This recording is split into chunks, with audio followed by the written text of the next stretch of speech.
इस बहन का नाम निशा है।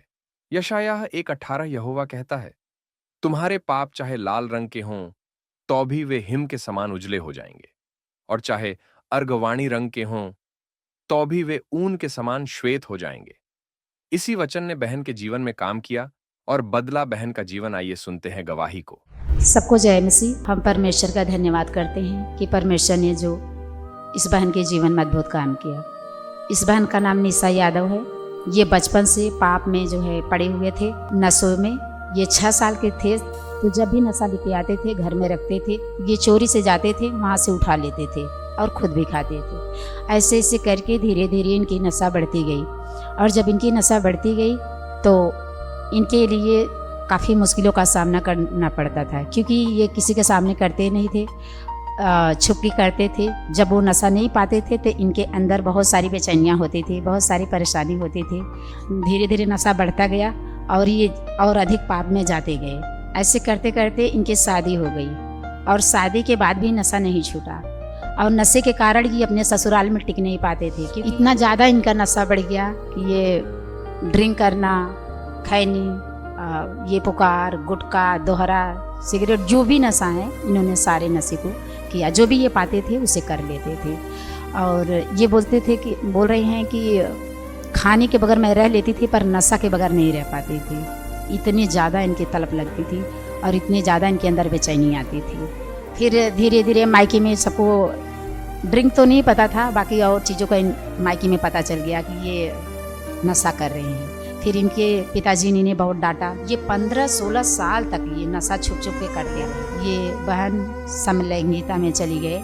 ये एक रिश्तेदारी की लड़की थी, उसमें उससे बात करने लगे, और बात करते करते करते करते इनका बात करना एक पाप में बदल गया। और ये दिन रात उससे बातें करना और उसके बगैर न रह पाना। ये बहन को सुसमाचार 2019 में बताया गया, और ये बहन ने विश्वास किया, और फिर इन्हें धीरे धीरे चर्च लेके जाने लगे। ये संगति में बनने लगे, परमेश्वर के वचन को सुनने लगे। धीरे धीरे इनके जीवन में परमेश्वर ने काम किया कि वो जो नशे में थे, परमेश्वर ने उस नशे से इन्हें आज़ाद किया धीरे। और वो जो लड़की से बात करती थी, जब उससे बात नहीं करते थे तो वो जो है इन्हें बहुत ज़्यादा डराती थी, धमकाती थी, और बोलती थी कि मैं तेरे लिए केस कर दूंगी, नहीं तू मेरे से शादी कर।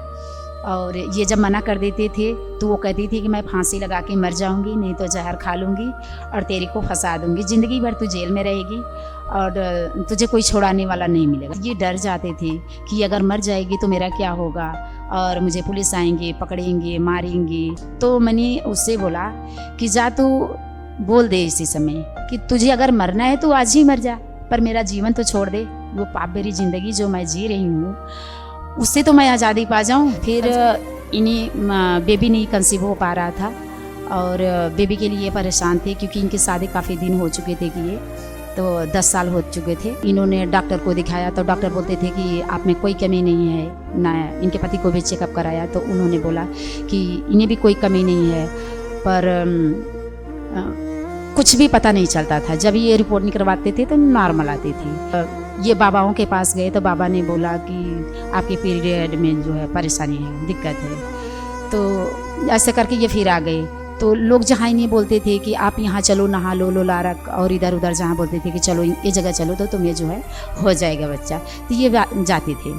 और जब इन्हें कहीं नहीं मिला तो ये एकदम टेंशन में चले गए, और टेंशन में जाके बहुत अजीब अजीब से हरकत करना, किसी से बातें नहीं करना, टेंशन में होना, उलझन में होना। इन्हें कुछ भी होश हवास नहीं रहते थे कि मेरे कपड़े कैसे हैं ना। जब कोई काम कोई बोलता था कि ये काम तू कर ले तो ये बोलते थे कि मुझे नहीं करने हैं। और इनके घर में, इनके परिवार में, ससुराल में ऐसी स्पिरिट काम करती थी कि पहिलौठा जितने भी बच्चे, इनके पुरखाओं से जितने भी बच्चे होते थे सारे बच्चों को खा जाती थी। कोई पेट में खराब हो जाना, कोई बाहर पैदा होने के बाद 2 महीने, 1 महीने, 5 महीने के बाद वो ख़त्म हो जाते थे। कोई पहिलौठा बच्चा जीता नहीं था।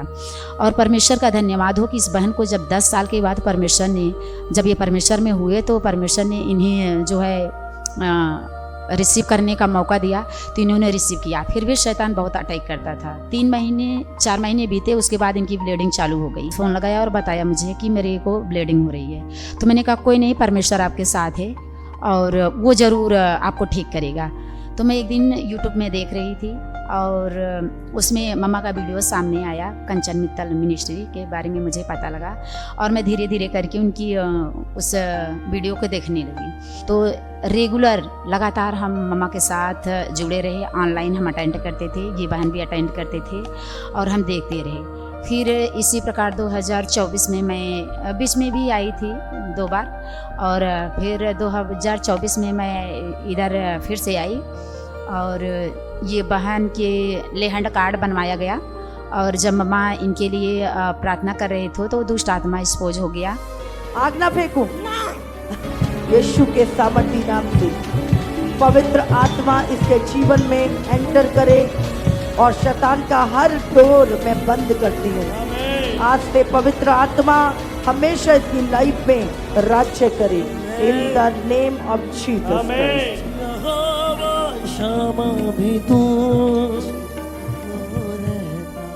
मम्मा ने प्रार्थना इनके लिए की, ये पूरी तरह से डिलीवर हुए। हम परमेश्वर का धन्यवाद करते हैं क्योंकि परमेश्वर ने इनके जीवन में बहुत अद्भुत काम किया है। इन्हें 15-16 साल से उस नशे से छुड़ाया और उस समलैंगिकता, वो जो लड़की से बात करते थे, इतना ज़्यादा डिप्रेशन में थे, सारी चीज़ों से परमेश्वर ने छुड़ाया। और परमेश्वर ने जो बेटे की आशीष इनके जीवन में बच्चे की नहीं थी, रोक के रखा था, परमेश्वर ने उसे भी दिया और परमेश्वर ने इस दुष्ट आत्मा से हमेशा के लिए इन्हें आज़ाद किया।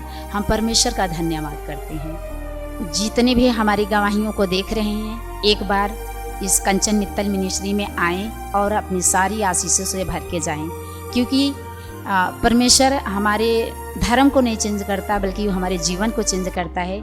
और हमारे जीवन में जितनी भी शैतान तूफानें उठाता है, परमेश्वर हर एक तूफान को शांत करता है और हमें आशीषित और ब्लेस करता है, हमें अपना बेटा और बेटी बनाता है।